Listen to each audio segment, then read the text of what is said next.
Aalborg Firmaidræt har håndteret det her forløb rigtig godt. Vi har lavet alt fra cykling, yoga til cirkeltræning. Der er frit valg på alle hylder, og de tilpasser det ind til den enkelte.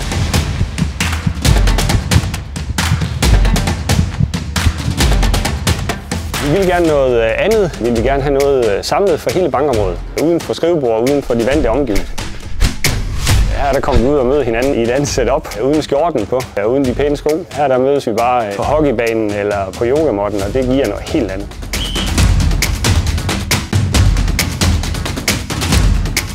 I dagligt er vi gode til nogle meget forskellige ting. Nogle som er privat, nogle som er erhverv, hvor her der er vi nok lige gode og lige dårlige. Og når vi kommer tilbage i afdelingen, så er vi godt mættet af at have været ude og røre os, og snakker også meget om det her i afdelingen. Vi lærer hinanden på en anden måde at kende. Så jeg synes, det er rigtig godt. Det giver meget, både i afdelingen, men også for mig personligt.